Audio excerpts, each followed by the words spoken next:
The bass pulsed through my ribs like a second heartbeat, drowning out the warning voice in my head that said, I shouldn't have come here alone. Crimson light swept across the crowd at Obsidian, painting faces in blood-red flashes before swallowing them back into darkness. I pressed closer to the bar, my fingers wrapped around a glass of wine I hadn't touched. The liquid trembled with each thud of the music, tiny ripples that matched the unease crawling up my spine. I'd felt him watching me for 3 days now. At the coffee shop on Tuesday morning, outside my apartment building Wednesday evening, and now here, in the one place I'd thought I could disappear into a faceless crowd. Another. The bartender leaned in, his voice barely cutting through the noise. I shook my head. My mouth was too dry to drink, but putting the glass down felt like admitting defeat, like acknowledging that I was prey. The song changed, something darker, more primal, and the crowd shifted. Bodies pressed closer. Someone's shoulder knocked into mine, and wine sloshed over my hand. I cursed, reaching for a napkin, and that's when I saw him. Not the stalker. Someone else. He stood at the edge of the dance floor like a knife slicing through water, perfectly still, while chaos moved around him. Tall, dressed in black that seemed to absorb the flashing lights rather than reflect them. His face was angular, brutal in its beauty, sharp cheekbones, a jaw that could cut glass, and eyes that found mine across 30 feet of writhing bodies. My breath stopped. He didn't smile, didn't move, just looked at me with an intensity that made my skin burn. Then his gaze shifted, tracking something behind me with the precision of a predator who just scented blood. The hair on the back of my neck stood up. I turned slowly, my heart hammering against my ribs. There near the bathroom corridor, a man in a gray jacket. Average height, average build, the kind of face you'd forget immediately. Except I'd seen it before. Tuesday, Wednesday, tonight. My stalker. He was staring at me with eyes that were too wide, too hungry. His hand moved to his pocket, and every survival instinct I had screamed at me to run. I spun back toward the bar, abandoning my wine, ready to push through the crowd toward the exit. But a hand closed around my wrist firm, hot, impossibly strong. The voice was low, edged with command. And something darker. I looked up into eyes the color of smoke and steel. The man in black. Up close, he was even more devastating and more dangerous. Everything about him radiated controlled violence, from the precise way he held himself to the slight bulge beneath his jacket that could only be a weapon. Let go of me, I said, but my voice came out breathless instead of firm. He's watching, his thumb pressed against my pulse point, and I knew he could feel how fast my heart was racing. If you run now, he'll follow. If you scream, you'll cause a scene that will get people hurt. Who are you? Someone who can help you, or not, your choice. His eyes flicked past me again, tracking my stalker. But you need to decide in the next 5 seconds because he's moving. Panic clawed up my throat. What do you want me to do? Something shifted in his expression. A flicker of approval, maybe, or satisfaction. He pulled me closer, his other hand sliding to the small of my back, guiding me against him until we were pressed together like lovers on the dance floor. Put your arms around my neck, he ordered quietly. My Massey. My blood turned to ice. How do you know my name? His hand tightened on my waist, a warning. Your stalker isn't the only one who's been watching you. But unlike him, I'm here to make sure you survive the night. He leaned down, his breath hot against my ear. Now put your goddamn arms around my neck before I make the decision for you. My hands moved on their own, trembling as they slid up his chest, solid muscle beneath expensive fabric, and linked behind his neck. He smelled like smoke and bergamot, and something darker I couldn't name. Good girl. The word sent an unwanted shiver down my spine. He's 10 feet away. When I kiss you, don't pull away. Don't flinch. Make it look real. His mouth came down on mine before I could finish. The world exploded into sensation. His lips were firm, demanding, moving against mine with a practiced confidence that made my knees weak. One hand tangled in my hair, tilting my head back while the other splayed possessively across my spine. It wasn't gentle. It wasn't safe. It was the kind of kiss that branded you, that made you forget your own name. Should have been terrified. Instead, I kissed him back.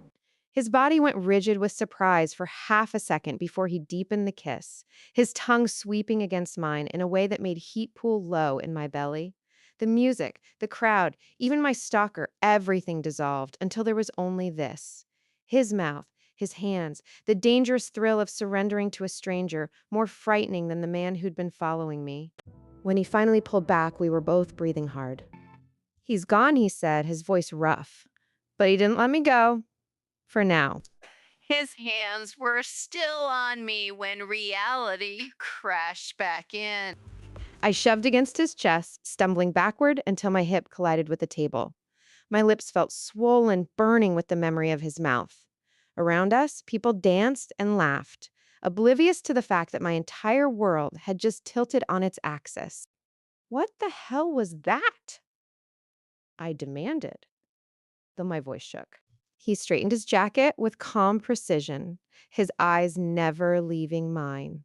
In the crimson light, they looked almost black, a convincing performance. Your stalker bought it. He left through the north exit 2 minutes ago. You had no right. I had every right. He stepped closer, and I hated that I didn't move away. You want to know why he disappeared the moment I kissed you? Because he recognized what you're too naive to see. And what's that? His smile was sharp enough to draw blood. That you're mine now. The words hung between us like a blade. I should have laughed, should have thrown my drink in his face and walked away. Instead, I found myself rooted to the spot, my heart hammering against my ribs as he studied me with those predator's eyes. "I don't even know you," I said. Yeah, not sorry, Marathi. He said it like I should recognize the name. When I didn't react, something flickered across his face, amusement, maybe, or disappointment. "And you're Isabel Chen, 26, art restoration specialist at the Sinclair Museum, lives alone in apartment 4C on Ashford Street, drinks vanilla lattes, takes the same route to work every day, and recently noticed she was being followed." Ice flooded my veins. "You've been watching me, observing. There's a difference." He tilted his head, and the gesture was almost serpentine. "Your stalker is Kevin Marsh, former security guard, fired from the museum 3 weeks ago for inappropriate conduct. Want to guess who reported him?" My mouth went dry. I had reported someone a guard who'd made comments about my body, who'd found excuses to touch my shoulder, my hand. HR had been discreet. I thought it was over. "He's escalating," Dante continued, his voice dropping lower. "Following you was phase 1.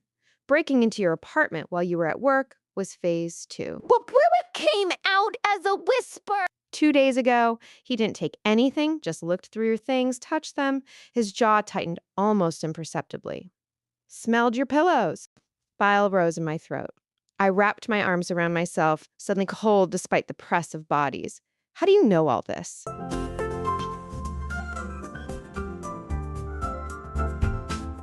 "Because I had cameras installed in your apartment after the first time I saw him following you." The club seemed to spin. "You had cameras. That's illegal. That's unnecessary." He caught my wrist when I tried to push past him, his grip iron-wrapped in silk. "You want to run home to your violated sanctuary? Fine. But he knows where you live, Isabel. He has a key now. Copied it yesterday while you were at the museum. And the police." His laugh was bitter. "They'll tell you to file a report and wait until he actually hurts you." "Shh. Let go of me." "Not yet." He pulled me closer, his other hand cupping my jaw with surprising gentleness. His thumb brushed my cheekbone, and I hated the way my breath hitched. "You have 2 choices. Walk away right now, go home, and wait for him to make his move, or accept my help." Why would you help me? You don't know me. Something dark and complicated moved through his expression. "Let's just say I have a vested interest in keeping certain people safe."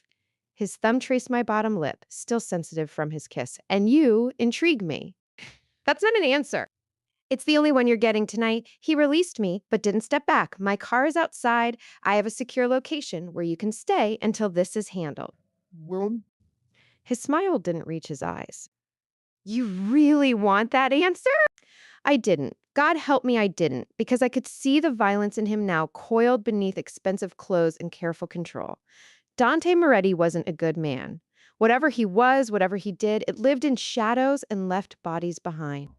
But Kevin Marsh had been in my apartment, had touched my things, had smelled where I slept. If I go with you, I said slowly, what do you want in return?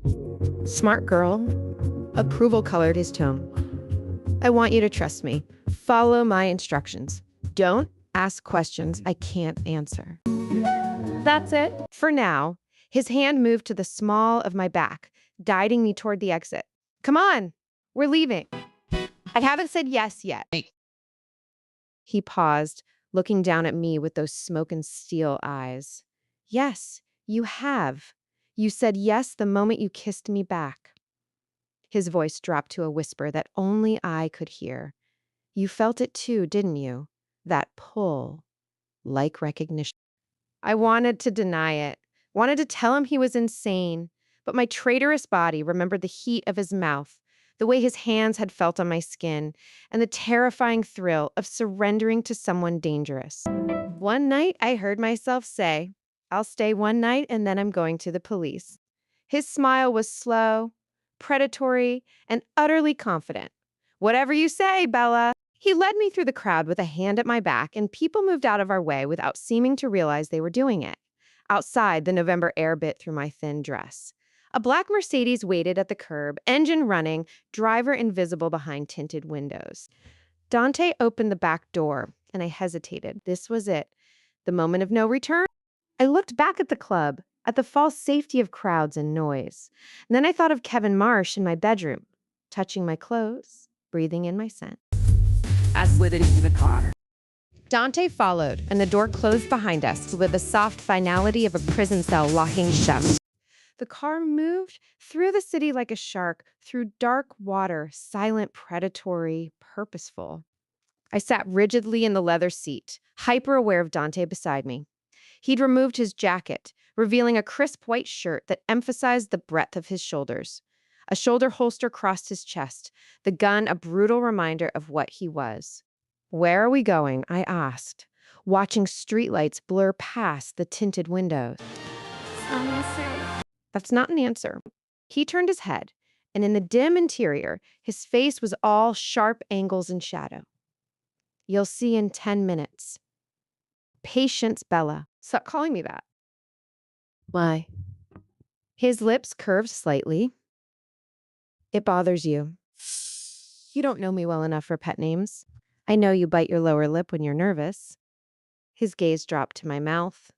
I know you crossed your legs 3 times in the last 5 minutes, trying to get comfortable but failing.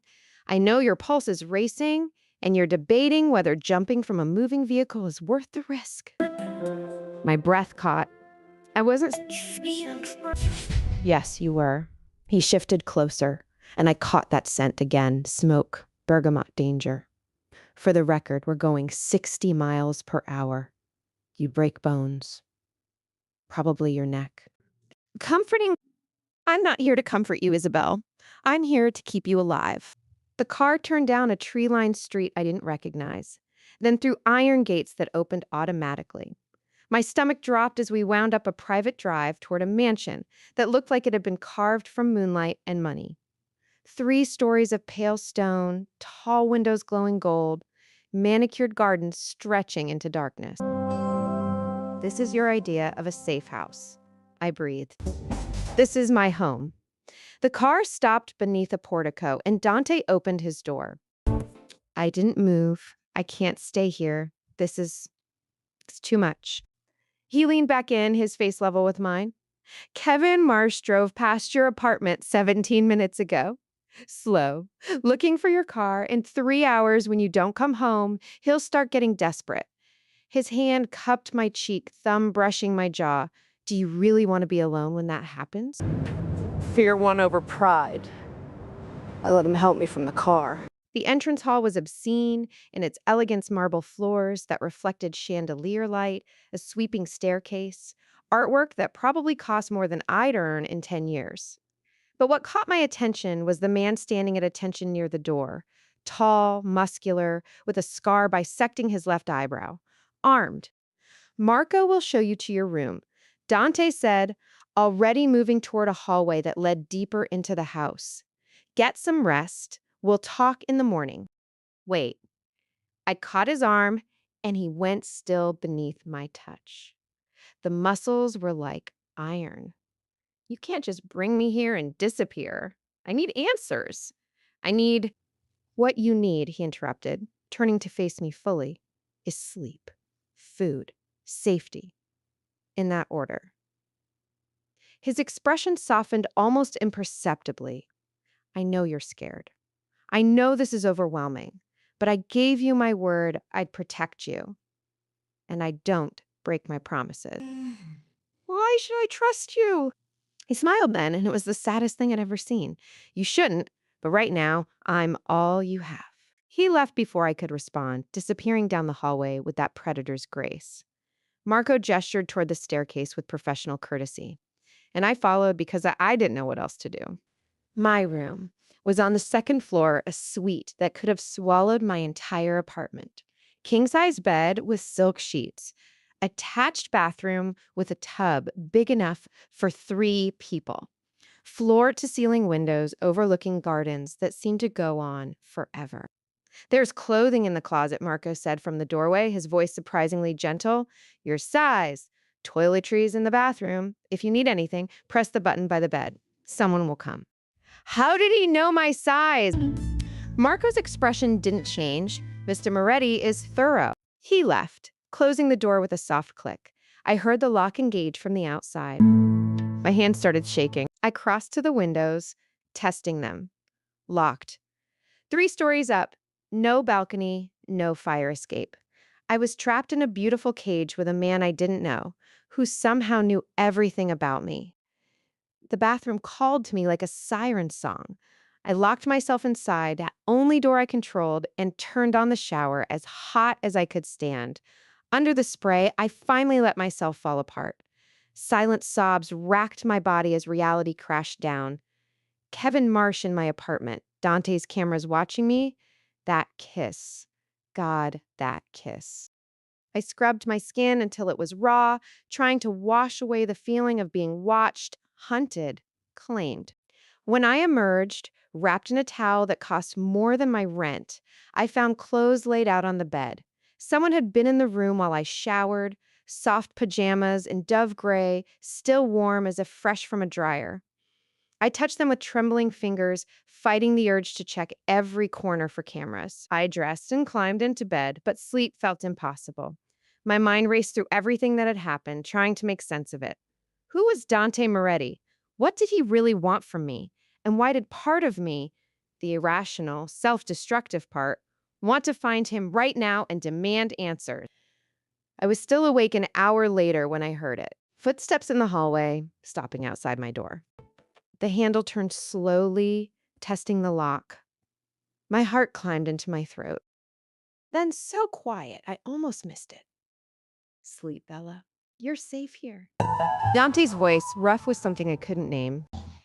The footsteps retreated, and I was left alone in the dark, wondering why his words felt more like a promise than a threat. Wait. I woke to sunlight streaming through windows I'd forgotten to cover and the smell of coffee. For one blissful moment, I thought I was home. Then I saw the silk sheets, the chandelier, the room that cost more than my yearly salary, and everything came rushing back. Kevin Marsh, Dante Moretti, the kiss that still burned on my lips. Someone had left a tray on the nightstand, coffee, pastries, fresh fruit arranged like art, a note in sharp, masculine handwriting. Eat. Then find me in the study, 3rd door on the left downstairs. I showered quickly, grateful for the clothes that fit perfectly. Dark jeans, a soft cream sweater. even undergarments in my exact size, which should have creeped me out, but instead made me wonder just how thorough Dante's surveillance had been. The house was quieter in daylight, but no less intimidating. I passed rooms that looked like museum exhibits, a library with leather-bound books climbing to the ceiling, a dining room with a table that could seat 20, a music room with a grand piano polished to mirror brightness. The third door on the left was slightly ajar. I knocked anyway. Come in. His voice carried that same dark authority as last night. Dante's study was all masculine elegance, dark wood, floor-to-ceiling windows, a desk that looked like a battlefield command center. But what caught my attention were the monitors mounted on one wall, displaying security feeds from a dozen different locations, including my apartment. You're watching my home right now. I said, anger flaring hot in my chest. He didn't look up from the laptop in front of him. I'm watching Kevin Marsh. There's a difference. He typed something, then finally met my eyes. He tried your door at 3 a.m., stood outside for 20 minutes listening, then left. The coffee I'd drunk threatened to come back up. And you didn't think to wake me? Tell me? Why? So you could panic uselessly. He closed the laptop with deliberate care. You are safe here. That's what matters. This is my life, my choices. I stalked toward his desk, furious at his calm. You don't get to make decisions for me just because what he stood. And suddenly I was aware of how tall he was, how the desk no longer separated us. Because I kissed you, because you came willingly into my car. He moved around the desk with that predator's grace, or because deep down you know you need me. I don't need anyone. His smile was sharp. Liar. We stood too close, the air between us crackling with tension that had nothing to do with fear and everything to do with the heat I refused to acknowledge. Why are you really helping me? I demanded. And don't give me that vested interest bullshit from last night. Something shifted in his expression. A crack in the armor. He turned away, moving to the windows that overlooked his estate. 3 years ago, I failed to protect someone, a woman. She died because I was too slow, too confident in my ability to control the situation. His shoulders tensed beneath the black shirt. I won't make that mistake again. The raw pain in his voice startled me. What happened to her? She was stalked, killed in her own home while I was across the city handling business that seemed more important. He looked back at me, and his eyes were haunted. Her name was Sophia. She was my cousin's wife. I'd promised him I'd keep her safe while he was away. When? Don't. The word cut like glass. Don't pity me. I don't deserve it. He crossed back to his desk, pulling out a folder. Kevin Marsh isn't just obsessed with you, Isabel. He's dangerous. I had him investigated last night. He spread photographs across the desk. My stomach turned. Pictures of me? Dozens of them. Leaving my apartment, walking to work. Inside the museum, some were taken from across the street with a telephoto lens. Others were closer, too close, through my apartment window. In the coffee shop, one was from inside my bedroom, taken from the doorway while I slept. Oh, God. I backed away from the desk, hand over my mouth. There's more. Dante's voice was gentle now, which somehow made it worse. He has a history. 2 previous women filed restraining orders against him. One disappeared before the court date. They never found her body. The room spun. I grabbed the edge of a chair to steady myself. Dante was there in an instant, his hands on my shoulders. Breathe, Bella. Just breathe. He's gonna kill me. The words came out broken. No, his grip tightened. No, he's not. Because I'm going to end this. I looked up at him, searching his face. How? The violence that flickered through his expression should have terrified me. Instead, it felt like salvation. Let me worry about that. Your job is to stay here, stay safe, and trust me. Right, says Smirkadabby. What? For how long? However long it takes. He released me, but didn't step back. I've already had your museum supervisor informed. You're taking emergency leave. Family crisis. They're very understanding. You can't just rearrange my entire life. I already have. No apology in his tone. And before you argue, know that I've also frozen Kevin Marsh's bank accounts. Had his parole officer flag him for violating his travel restrictions and ensured that every police precinct in the city has his photo with a warning. I stared at him. How is that even possible? His smile was cold. You still haven't asked what I do for a living, Isabel? Aren't you curious? My mouth went dry. Should I be? Probably. He moved closer, backing me against the bookshelf. I run this city's oldest import business: shipping, logistics, distribution. His hand came up to cup my face. Some of it's even legal. I'm a realist. His thumb traced my cheekbone, and right now this criminal is the only thing standing between you and a psychopath who wants to own you. This is insane. Yes, he agreed, but you're still here. 3 days passed in Dante's gilded prison, and I learned the rhythm of captivity. Mornings meant coffee on the terrace, while Marco stood guard at a discreet distance. Afternoons I spent in the library, losing myself in books because thinking about Kevin Marsh made my skin crawl. Evenings were the hardest dinner alone in the vast dining room, while Dante conducted business behind closed doors, his voice occasionally rising in Italian that sounded like violence wrapped in silk. He was always gone by the time I finished eating.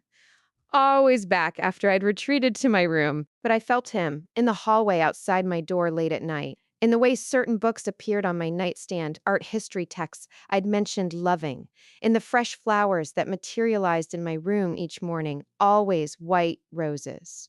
No note, no explanation. On the fourth night, I couldn't take it anymore.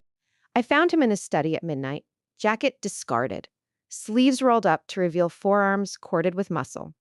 He was pouring whiskey into a crystal glass, his face illuminated by the glow of multiple monitors. One showed my apartment empty, dark, waiting. And we'll have you sleep. He said, with us sleep. He said, without turning around. So should you. I closed the door behind me, suddenly aware I was wearing only the silk pajamas he'd provided. His eyes tracked the movement, lingering on the hollow of my throat before meeting my gaze. Can't sleep in a strange bed? His voice was rough, like he'd been talking or shouting for hours. Can't sleep knowing I'm a prisoner. With locked windows and an armed guard, I moved into the room, drawn by something I didn't want to examine. What's the difference? He took a long drink, then set the glass down with deliberate care. A prisoner wants to leave. Do you? The question hung between us, loaded with implications I wasn't ready to face. Because the truth was, part of me had stopped thinking about leaving. Part of me had started noticing the way lamplight caught in his dark hair, the scar above his left eyebrow, the rare moments when his expression softened into something almost human. I want my life back, I said instead. Your life was being invaded by a man who wanted to hurt you. He turned fully to face me. I'm offering you something better. Captivity and luxury is still captivity. He moved closer, and I should have stepped back, should have maintained distance. But my feet stayed rooted. You have freedom here, Isabel. Freedom from fear. From looking over your shoulder. From wondering if tonight's the night he breaks down your door. Over respect and dig good with us. I will love. We had no current. I live into him. Would that be so terrible? His hand came up to brush a strand of hair from my face, and I felt the touch all the way to my toes, depending on someone who would burn the world down to keep you safe. You don't even know me. Thanks, I'm gonna take your coffee black with 1 sugar. I know you hum when you read, usually Vivaldi, though you probably don't realize you're doing it. His fingers traced down my neck, barely touching, leaving fire in their wake. I know you're terrified right now, but not of me. Of this, whatever this is between us. You know, there's nothing between us. The lie tasted bitter. He smiled, slow and devastating. Then why is your pulse racing? Why did you come looking for me at midnight wearing silk that shows every curve? His thumb found the frantic beat at my throat. Why are you trembling? You're aroused. He said it clinically, but his eyes had gone dark. Tell me to leave you alone, Isabel. Tell me you want nothing to do with a criminal who's holding you captive. Say it, and I'll walk away. I opened my mouth. The words should have been easy, simple, safe. Nothing came out. That's what I thought. He dropped his hand, but the loss of contact felt like punishment. Go back to your room, Bella. Before I do something we'll both regret. What if I don't want to go back? The words escaped before I could stop them, hanging in the air like a confession. Dante went absolutely still, every muscle locked with tension. You don't know what you're saying. I know exactly what I'm saying. I stepped closer, close enough, to smell the whiskey on his breath, the smoke and bergamot that was purely him. I'm tired of being afraid, tired of being alone in that beautiful room, wondering why you leave flowers but never stay. Tired of pretending this I gestured between us isn't happening. Isabel, my name was a warning. You said you wanted me to trust you, to follow your instructions. My heart hammered against my ribs. So instruct me, Dante. Tell me what to do. For a long moment, he just stared at me, something dangerous and desperate warring in his expression. Then his control snapped. He pulled me against him with bruising force, one hand tangling in my hair, the other splaying possessively across my lower back. His mouth crashed down on mine, and this kiss was nothing like the one at the club. This was raw need, barely contained violence, 3 days of tension exploding between us. I gasped against his lips, and he took advantage, his tongue sweeping into my mouth with devastating skill. My hands fisted in his shirt, pulling him closer, even though there was no space left between us. He tasted like whiskey and sin and something darkly addictive. He walked me backward until my spine hit the bookshelf, books tumbling around us, forgotten. His hand slid beneath my pajama top, fingers spreading across my ribs, burning through skin. This is a mistake, he breathed against my mouth, even as his lips moved to my jaw, my throat, that sensitive spot behind my ear that made me whimper. Then make it. Go make it. Make it. He pulled back just enough to look at me, his eyes molten. If I do this, if I take what you're offering, there's no going back. You'll be mine, Isabel, completely. And I don't share. I'm not yours to claim. His smile was pure predator. Not yet. His hands framed my face with surprising gentleness, thumbs brushing my cheekbones while his eyes searched mine for something I didn't understand. You're shaking. Bye-bye. It was true. Beneath the controlled exterior, Dante Moretti trembled with the effort of restraint. I could feel it in the tension of his muscles, see it in the pulse hammering at his throat. I don't do this, he said quietly. Get involved. Care. It makes you weak, vulnerable. His forehead pressed against mine. But you, Christ, you make me want to be weak. Then be weak with me. I rose on my toes, trying to close the distance between us again. He caught my wrists, holding me still. Not like this. Not when you're confused and scared and looking for an escape from reality. His jaw clenched. When I have you, and I will have you, make no mistake. It won't be because you're running from something. It'll be because you're running toward me. I'm not confused. You're terrified of Marsh, of the situation, of me. He released one wrist to trace my lower lip with his thumb. And you're using desire to mask fear. I've seen it before. The words stung because they held truth. I was terrified, had been since the moment I'd seen Kevin Marsh at the club. But this, what I felt for Dante, wasn't just fear seeking an outlet. It was something more dangerous. So what now? I asked. You push me away? Send me back to my room like a child. No, he pressed a kiss to my forehead, achingly tender. Now I do what I should have done from the beginning. I court you properly. I laughed, the sound breaking on a sob. Court me? You're holding me prisoner. Gah? You corrected with a slight smile. And starting tomorrow, you'll see the difference. He stepped back, putting careful distance between us, and the loss of his heat felt like winter settling into my bones. He picked up his whiskey, drained it, then set the glass down with deliberate care. Go to bed, Isabel, alone, while I still have the strength to let you. I wanted to argue, wanted to close the distance and make him lose control. But something in his expression, vulnerability mixed with iron will, stopped me. The flowers, I said instead. The white roses. Why? The smile was sad, because you deserve beauty, even here, especially here.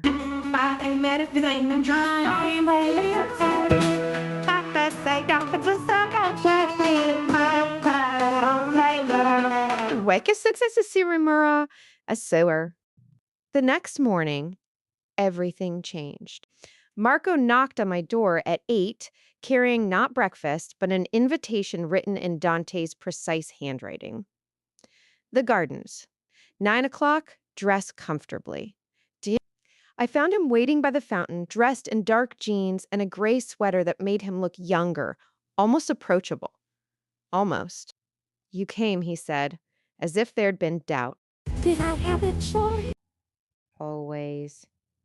He offered his arm with old-world courtesy. Walk with me.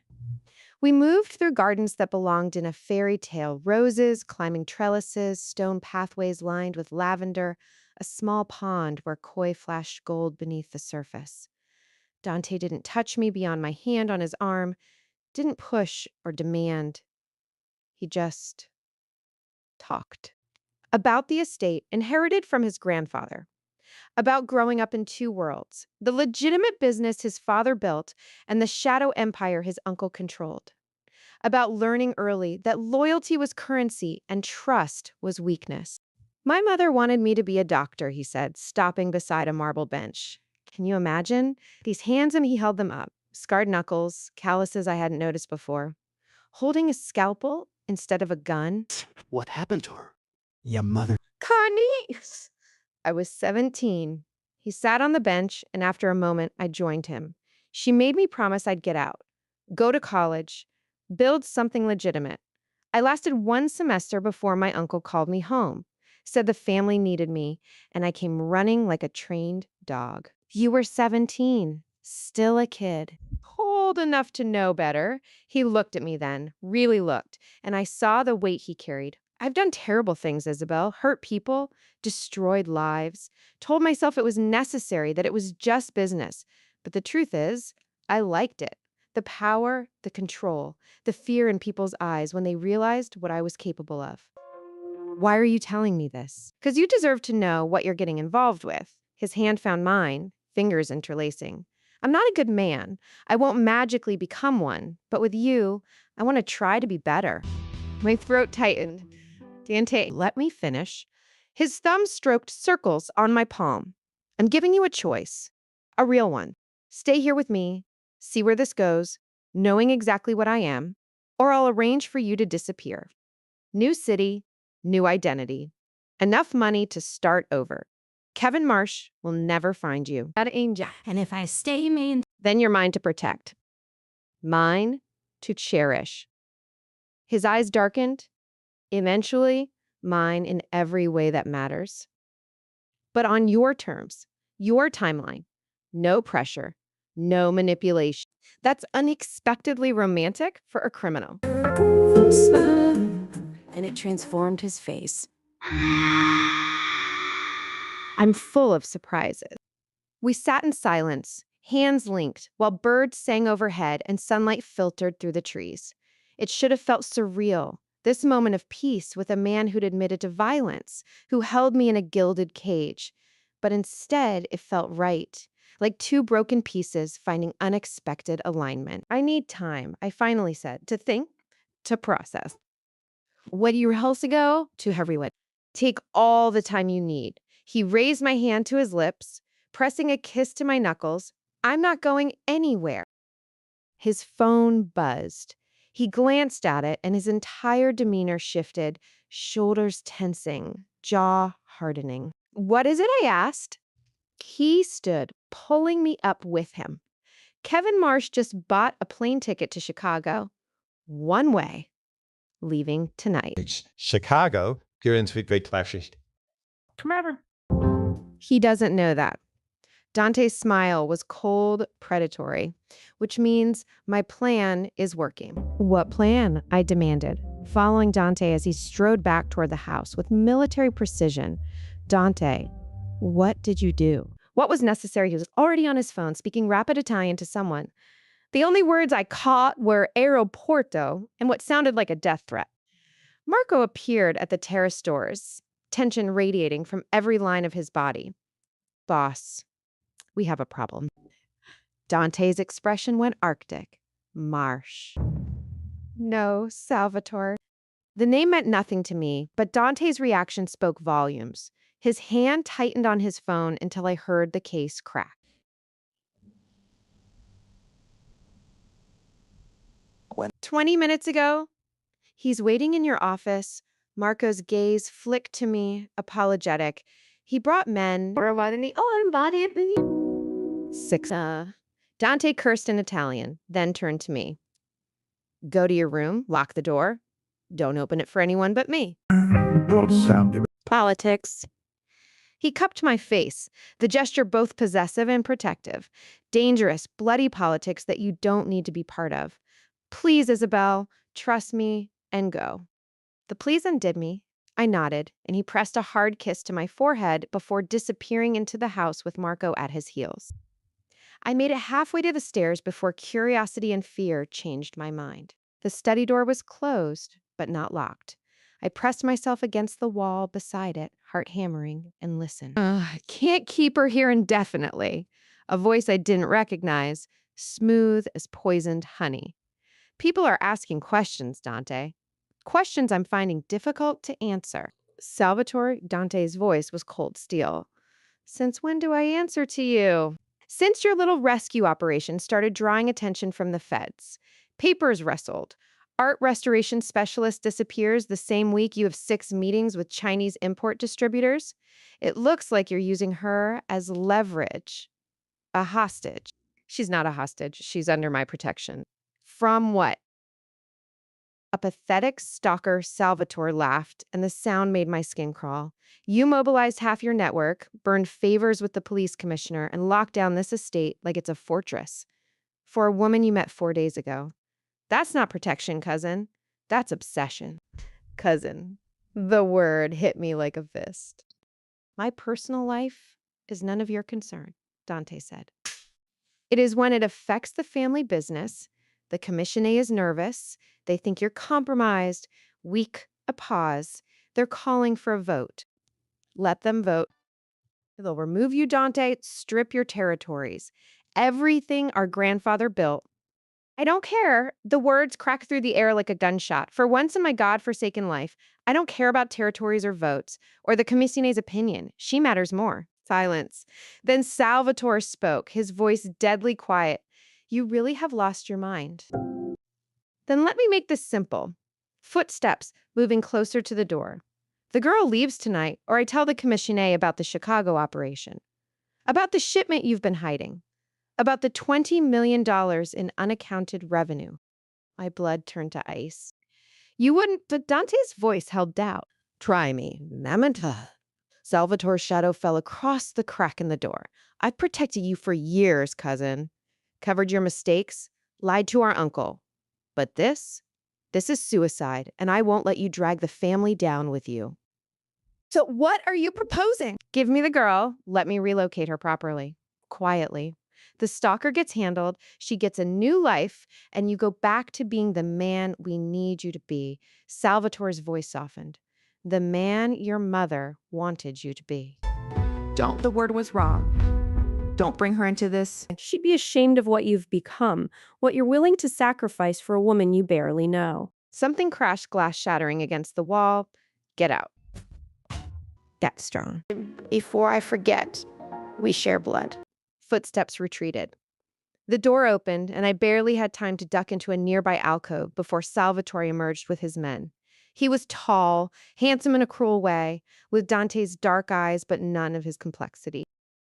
He paused, turning back to the study. You have until midnight. After that, I make the call. Then he was gone, and I was left trembling in the shadows. I waited until the front door closed before slipping into the study.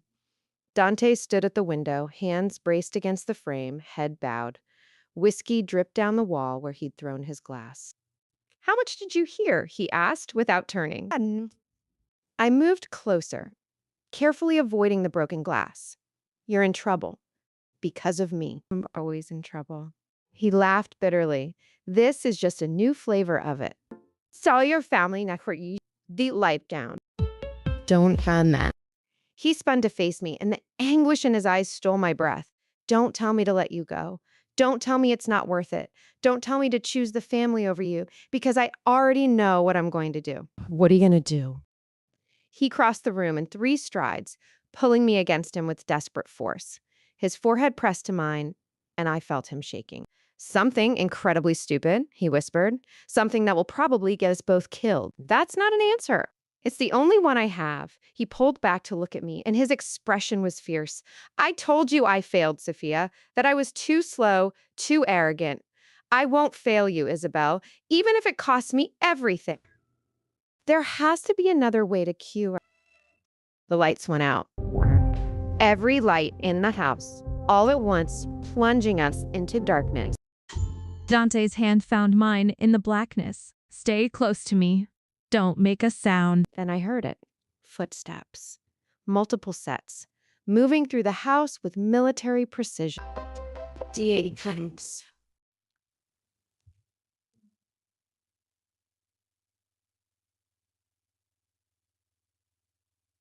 I whispered. His lips brushed my ear. "It's not Salvatore. Training the throne, tricky den, and Fritzley. The ticker to me is that bringing out unity from a staying up the Fuchs Club. There's a brief review between itself today's. We're going to be in a little was in the work listening. Leaving the reforming and the man and best helping the just fathers and puts it straight. Starting Texas name. Look, someone left them. But how about getting my you know, living into the same thing as you holiday. No. Wait, the tone. The study door exploded inward in a shower of splinters. Dante shoved me behind him as 3 men poured through the shattered doorway, their faces obscured by darkness and tactical masks. Red laser sights cut through the black, painting death across the walls. "Stay down," Dante commanded, and I dropped to my knees as gunfire erupted. The sound was deafening, sharp cracks that made my ears ring. Dante moved like liquid violence, pulling his weapon from the shoulder holster and returning fire in one fluid motion. Glass exploded behind me. Books burst into confetti. The air smelled like gunpowder and fear. I scrambled backward on my hands and knees, my palms grinding into broken glass. Pain bloomed hot, but adrenaline swallowed it whole. Another man appeared in the doorway, and Dante's bullet caught him in the chest. He went down hard. The window, Dante shouted, dragging me toward the floor-to-ceiling glass overlooking the gardens. "When I say go, you run and don't look back." Map her, a Samtha, a family landlord. "Can you look at one sidelight? She threw this upper the hoe?" Like you. This isn't a discussion. He fired twice more and someone screamed. "Marco knows the protocol. He'll meet you at the south gate. There's a car. Keys in the ignition. Drive to." The window behind us shattered inward. I felt Dante's body jerk, stumble. Warm wetness sprayed across my face. Blood. No. Oh God, her messy fell. My hands slipping and the crimson spreading across his shirt.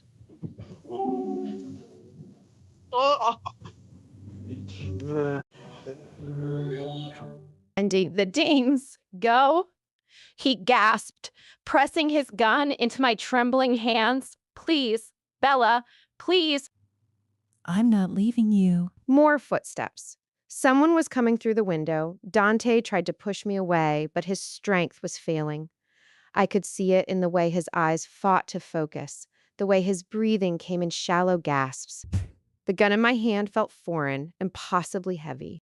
Safety left side. Just point and squeeze, Dante whispered, his hand covering mine, guiding my fingers. You can do this.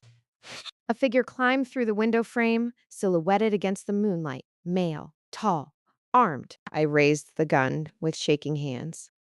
Well, oh well. The voice stopped me cold. Isn't this romantic? Kevin Marsh stepped into the dim light filtering through the broken window, and my entire body went numb. He looked different from the photographs, thinner, wilder, his eyes burning with an intensity that spoke of madness barely contained. He held a gun loosely at his side like it was an afterthought. Kevin? The word came out broken. You sound surprised, Isabel. He smiled, and it was the most terrifying thing I'd ever seen.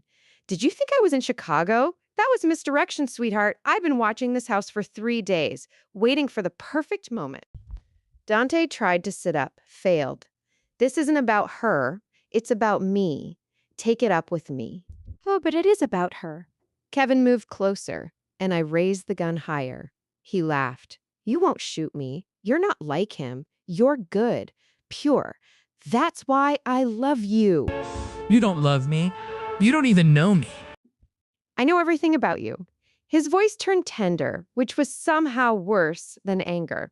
Your favorite color is blue. You hum Vivaldi when you're concentrating. You take your coffee black with 1 sugar. You bite your lip when you're nervous like you're doing right now.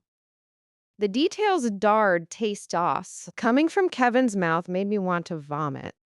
How long have you been watching me? I asked, buying time while Dante's blood pooled beneath us. Since the day you started at the museum. 8 months, 2 weeks, 3 days. He said it like it was romantic. I knew the moment I saw you that you were meant to be mine. But then Kevin's face twisted with rage as he looked at Dante. He took you, locked you away like a princess in a tower, made you think he was saving you when really he was just keeping you for himself. He was protecting me from you. I would never hurt you. Kevin's shout made me flinch. Everything I've done has been for you, following you to keep you safe, coming into your apartment to feel close to you. Even this Elaine, he gestured at the destruction around us, I did for you. I hired these men to eliminate your captor so we could finally be together. You're insane. I'm in love. He extended his hand. Come with me now, Isabel. Leave him to bleed out. We can start over. Just the 2 of us. The way it was always meant to be. Dante's hand tightened on mine, his strength fading. Don't, he breathed. Don't go. Kevin's expression darkened. He's dying anyway. Don't waste your tears on a criminal, on a man who kidnapped you, held you prisoner, made you Stockholm Syndrome your way into his bed. He didn't kidnap me. I chose to stay. The words came out clear, certain. I chose him. Something broke in Kevin's eyes. The last fragment of humanity crumbled, leaving only madness. Then you're as guilty as he is. His gun came up, aimed at my chest. I can't have you, neither can he. I squeezed the trigger. The recoil knocked me backward into Dante's chest. The sound was thunder in my skull. Kevin's face registered surprise, then pain, then nothing as he crumpled to the floor. For a moment, there was only silence and the ringing in my ears. Then Dante's arms wrapped around me from behind, weak but present. Good girl, he whispered against my hair. You're so goddamn brave. You're shot. I turned in his arms, seeing the wound in his shoulder clearly now. We need to get you help. Marco, he managed, then slumped against me. I shouldn't. Deal with me. Footsteps pounded up the hallway. I raised the gun again with trembling, blood-slicked hands, ready to kill anyone who came through that door. Marco burst in, and I almost shot him. Bops, he dropped to his knees beside us. Madre de Dio. Hospital. I gasped. He needs no hospital. Too many questions. Marco was already pulling out his phone. We have a doctor. He's coming. I looked down at Dante's face, pale in the darkness, and realized I was crying. I do it again. The doctor arrived 20 minutes later, a woman in her 50s with steady hands and eyes that had seen too much. She set up in Dante's bedroom, working by lamplight while Marco and 2 other men disposed of the bodies. I sat in a chair by the window, still wearing pajamas soaked with blood, and watched her extract the bullet from Dante's shoulder. He didn't make a sound, just gripped the bedpost with white knuckles while she worked, his jaw locked tight enough to shatter teeth. When she finally dropped the bullet into a metal dish with a clink, I felt something inside me crack. "You're lucky," the doctor said, cleaning the wound. 2 inches lower, and it would have hit the subclavian artery. You'd be dead. Lucky, Dante repeated, his voice hoarse. That's one word for it. She stitched him up with efficient precision, gave him antibiotics and pain medication he refused to take, then left without asking a single question about the bullet holes in the walls or the blood on the floor. "She used to work for your grandfather," Marco explained when I asked. "Knows how to be discreet." Now Marco was gone too, leaving us alone in the pre-dawn darkness. I stood on shaking legs and moved to the bathroom. My reflection in the mirror was a stranger, wild-eyed, blood-streaked, a smear of crimson across my cheek like war paint. My hands were still trembling as I turned on the water. I scrubbed until my skin was raw, watching the water run pink, then red, then clear. But I could still feel it. Kevin's blood, Dante's blood, the weight of the gun, the recoil, the moment of absolute clarity when I'd pulled the trigger. I'd killed him. The thought should have destroyed me, should have sent me spiraling into horror and guilt. Instead, I felt nothing. Emptiness where trauma should have lived. Isabel.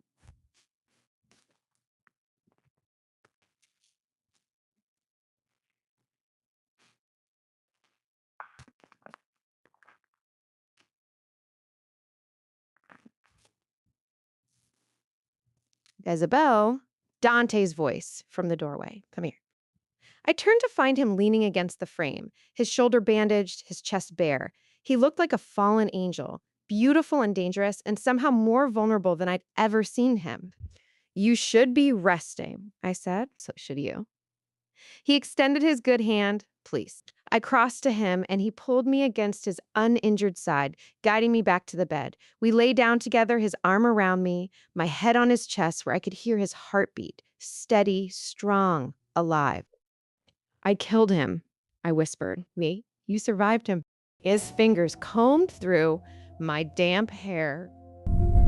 "There's a difference." "I don't feel guilty. Shouldn't I feel guilty?" "Only if you believe his life was worth more than yours." His lips pressed against my forehead. "You did what you had to do, what I should have done weeks ago." "The men he hired, where are they?" "Gone. Marco's people are cleaning up. By morning, there will be no evidence any of this happened." His hand tightened on my waist, except for my bullet wound, which I'll tell everyone came from a hunting accident. And Salvatore, the comedian. Dante's laugh was bitter. "That's a problem for tomorrow. Tonight, I just want to hold you and be grateful you're alive." We lay in silence, listening to the house settle around us. Outside, birds began their morning songs, oblivious to the violence that had occurred. "Why did you stay?" Dante asked suddenly. "When Kevin told you to leave, to let me die. You could have run." "Because you were right." I tilted my head to look at him. "I'm not running from something anymore. I'm running toward you." His eyes darkened with emotion, too complex to name. "I don't deserve you." "Probably not." I traced the line of his jaw, "but I'm yours anyway."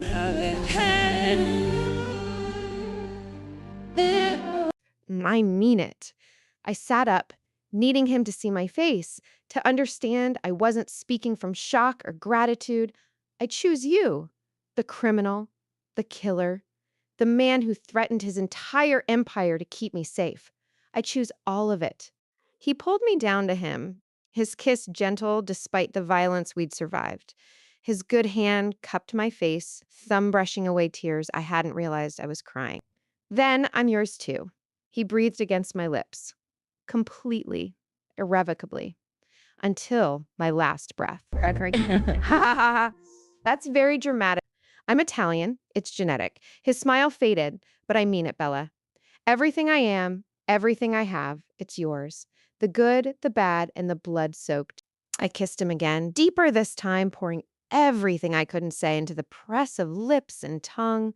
His hand slid beneath my shirt, borrowed too large, still damp from washing, and I felt his fingers tremble against my skin. Not tonight, I said, though every part of me ached for more. You're hurt. You need rest. What I need, but he didn't push. Just held me close, his breathing gradually evening out. Stay with me. Just stay. I'm not going anywhere. His eyes were already closing, the pain medication and blood loss finally dragging him under. Promise, promise. I settled against his uninjured side, my hand over his heart. Sleep, Dante. I'll keep watch. My fierce little killer, he murmured, already half asleep. Who knew you'd be so bloodthirsty? Only for you. He smiled, and then he was gone.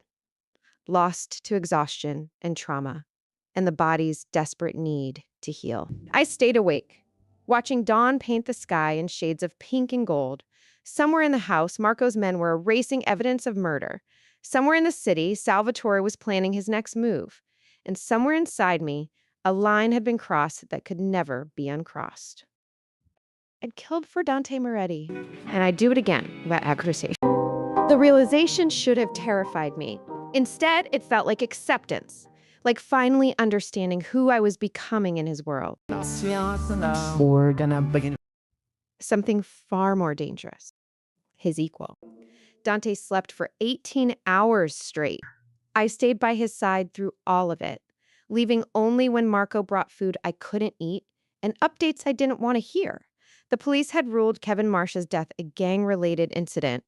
Convenient, considering 3 other bodies had been found in similar condition. Salvatore had gone quiet, which Marco said was more dangerous than threats. He's planning something, Marco warned, standing guard by the bedroom door. The Committee meets in 3 days. What will they do? His expression was grim. Depends on what Salvatore tells them, and whether the boss can convince them he's still fit to lead. I looked at Dante's sleeping form, at the bandages staining through with blood, at the face that looked younger in sleep, less haunted. He won't give me up, I said quietly. Will he? Marco's silence was answer enough. Dante woke at sunset, his eyes finding mine immediately in the dim light. She'll stay here. His voice was rough with sleep and emotion. Where else would I be? I moved to the bed, sitting on the edge. How do you feel? Like I've been shot. He tried to sit up, winced, then let me help him. How long? Almost a full day. Marco's been handling things. Salvatore, quiet. He cursed in Italian. That means he's sharpening his knives. His good hand found mine, fingers interlacing. Isabel, we need to talk about what happens next. I know, I'd had 18 hours to think about nothing else. The commissione, your position, the choice you'll have to make. There's no choice. His grip tightened. I already made it the moment I kissed you in that club. Let me finish. He pulled me closer until I was pressed against his uninjured side. I've spent 15 years building an empire I never wanted, playing a role my uncle wrote for me, being the man everyone needed me to be. And for what? Money? Power? The family's approval. He laughed bitterly. None of it means anything without you. You're not thinking clearly. The medication. I'm thinking perfectly clearly for the first time in my life. His hand cupped my face, forcing me to meet his eyes. I love you, Isabel Chen. I've loved you since you looked at me across that dance floor with fear and fire in your eyes. Since you kissed me back when you should have run, since you pulled a trigger to save my worthless life.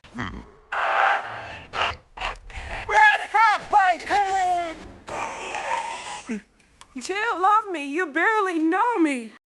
I know you hum Vivaldi when you're nervous. I know you're braver than anyone I've ever met. I know you see the monster in me and choose me anyway.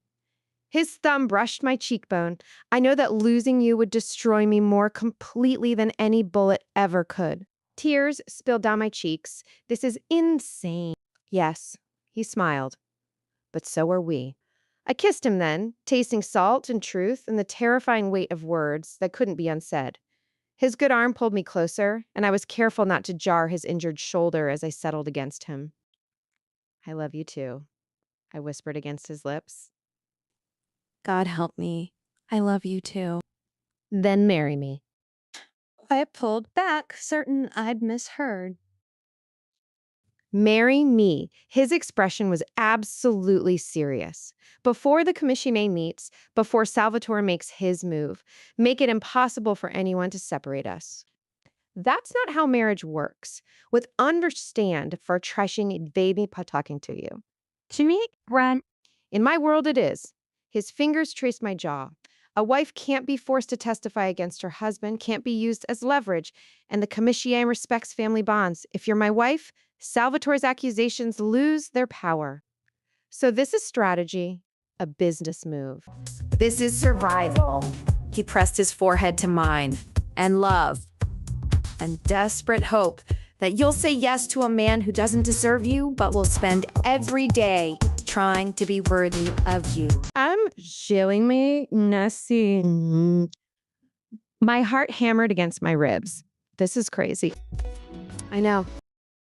We've known each other less than a week. I killed a man yesterday. I know. His lips brushed mine. And you're still the best thing that's ever happened to me. I should have said no. Should have been reasonable, cautious, sane. But somewhere between the club and the blood and the bullet, I'd stopped being any of those things. Yes, I breathed. Yes, I'll marry you. His smile was blinding. He kissed me deeply, thoroughly, until I was dizzy with it. When we finally broke apart, he was already reaching for his phone. Marco, he said when the call connected, I need a priest, tonight, and a ring. Something simple, elegant. He looked at me. What's your ring size? I don't know, 6, maybe 6.5.